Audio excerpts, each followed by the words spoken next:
Sins are man-made. Sins are made in hell. Every sin stems from hell. Sins are first created in hell and then introduced to mankind through demonic spirits. Sins are different for every human of every kind. Whichever trouble you find yourself in, with having performed a sin, somebody's still there by your side. Listen clearly, everyone, and open your ears wide.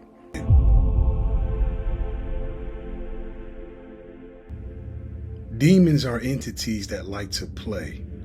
Teasing is one of their favorite games. You must beat them at their own game.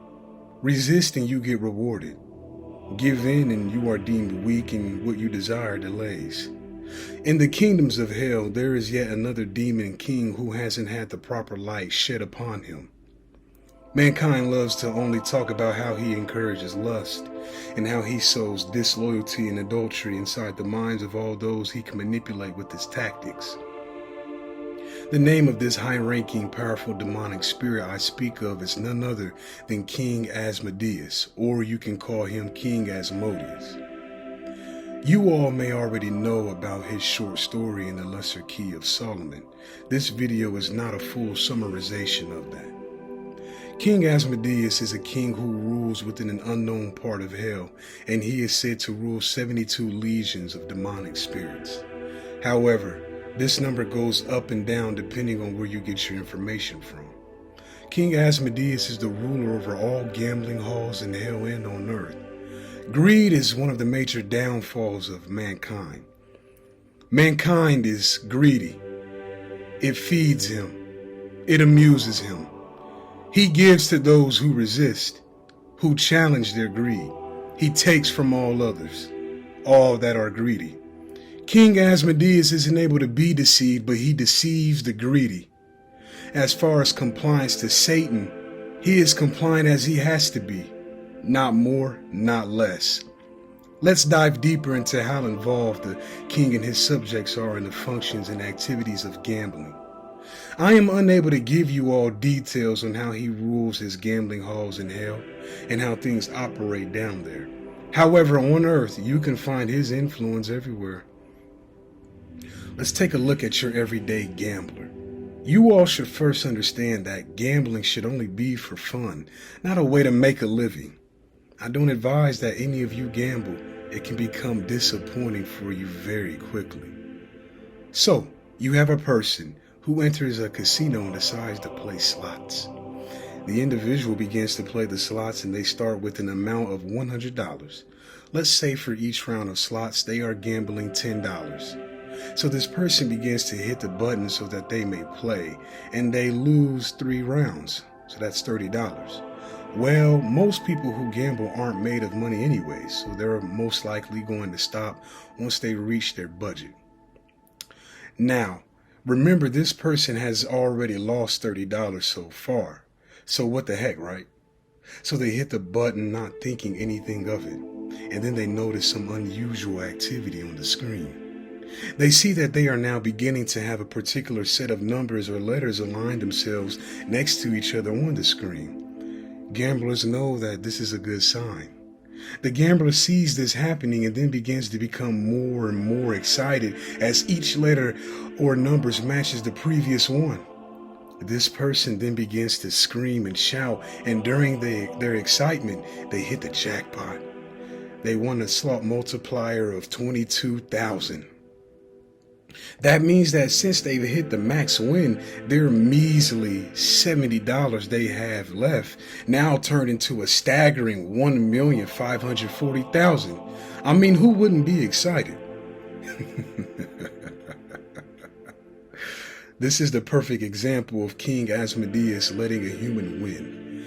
It does not matter to him whether they know of his existence or not, since he has control over all gambling halls.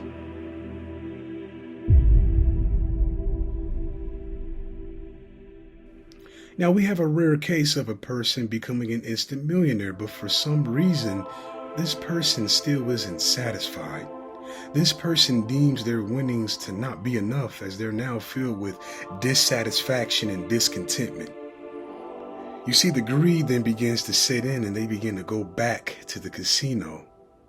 This person returns to the casino and goes back with their money and has only one plan.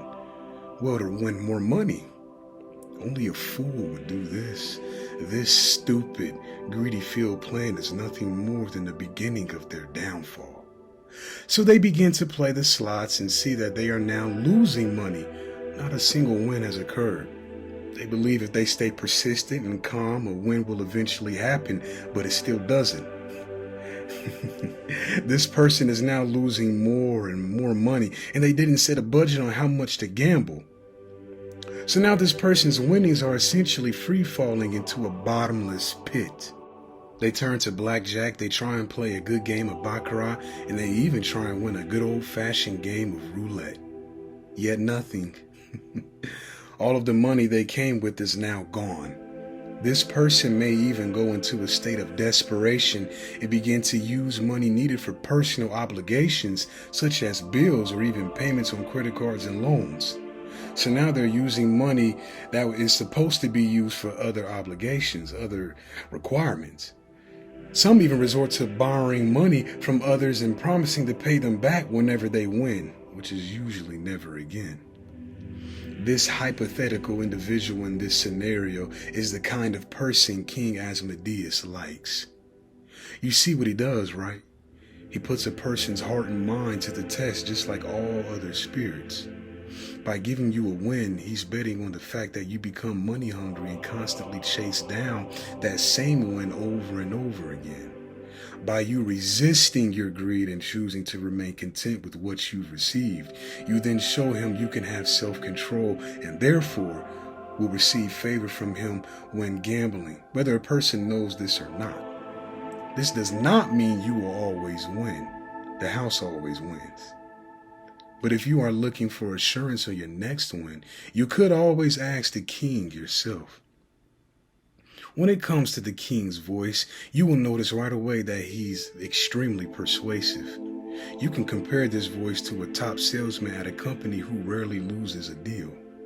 You believe everything he says right away. However, he is a master manipulator and liar, so not all of what he'll tell you will be the truth. Experience in communicating with him will give you the discernment you need to be able to pick up on when he's trying to trick you. However, when he is angry at whomever he is speaking with, he sounds like a roaring lion. As far as his appearance, information on this differs.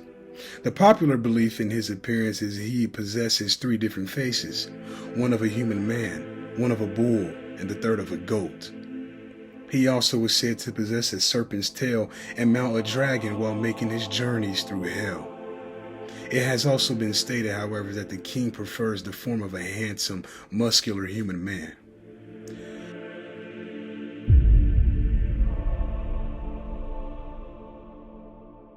King Asmodeus, like every other demon and their opponents, understand mankind and all of their ways, secrets, and motivations. Just like all other demons of hell, he is also aware of your intentions, but he cannot read your inner mind. He is calmer than you would assume, but do not mistake his calmness for having a nice personality. King Asmodeus isn't nice and does not want mankind even thinking he is nice.